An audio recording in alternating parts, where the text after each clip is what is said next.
special package, but still it has not come. Right from 2004, from the first finance budget, we expect that it will find mention in the budget speech. Not only the budget speech, but budgetary allocation should be there. That is my expectation. My expectation is that Kosi flood relief package should be granted. These are our expectations for the development of Bihar. And without development of Bihar, you cannot expect inclusive growth of the country. पूछिए है उन पर काम तेजी से किया जाए। हमारे बड़े भाई जो पहले रेल मंत्री थे 5 साल, उनका परफॉर्मेंस बिहार की रेल परियोजनाओं को लेकर निराशाजनक है। हम ममता जी से उम्मीद करते हैं कि जो पुरानी परियोजनाएं हैं उस पर तेजी से काम होगा, और अगर लालू जी के कार्यकाल में भी कोई नई परियोजना आई है तो उसको भी नज़रअंदाज नहीं किया जाना चाहिए। उसके लिए भी बजट का प्रावधान करना चाहिए, हमारी यही उम्मीद है। और दूसरी एक उम्मीद हमारा है इस रेल बजट से, एक तो बिहार के कंटेक्स्ट में मैंने बात की, लेकिन भूतपूर्व रेल मंत्री के नाते मैं यही चाहूँगा कि रेलवे की वाकई क्या स्थिति है, आर्थिक स्थिति, इसके बारे में खुलासा किया जाना चाहिए। जो बार बार कहा गया कि 1 लाख करोड़ रुपए का सरप्लस है रेलवे के पास, तो वस्तु स्थिति क्या है?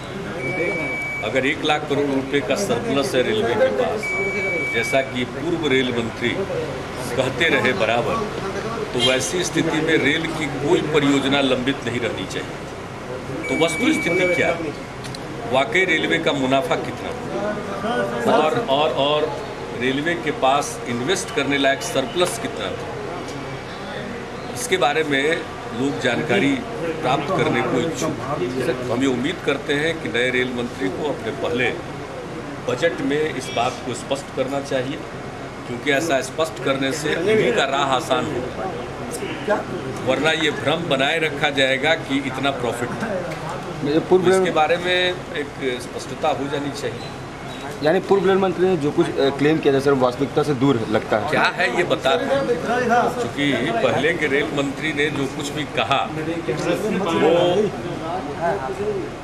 योजनाओं के क्रियान्वयन में वो बात दिखी नहीं, क्योंकि हम बिहार में ही देख रहे हैं बिहार की जितनी लंबित परियोजनाएं थी, जैसे पटना में गंगा नदी पर पुल, रेल पुल, फिर हरनौत का रेल कारखाना, फिर पटना गया लाइन का डबलिंग, फिर मुंगेर का मेगा ब्रिज।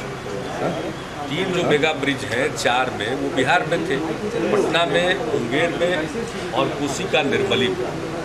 तो उनका जो प्रोग्रेस था, उनकी जो प्रगति थी वो असंतोषजनक थी।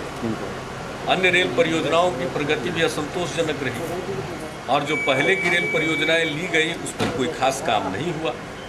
तो ऐसी परिस्थिति में अगर वाकई रेल के पास इतना सरप्लस था तो इन योजनाओं में तेजी होनी चाहिए थी। इसी के मद्देनजर हम चाहते हैं, हम ये भी चाहते हैं कि बाद में भी जो रेल परियोजनाएं शुरू हुई हैं, ये जो एक तरीका था कुछ ट्रेनों को हठात सुपर फास्ट घोषित कर देना और उस पर सुपर फास्ट सरचार्ज लग जाना और वाकई यात्रियों को कोई सुविधा का न मिलना, फिर 3 टायर कोचेज में जो लोगों के कंफर्ट को घटा देना, कष्ट में जो लोग जा रहे थे, उन सब चीज़ों को समाप्त करना चाहिए।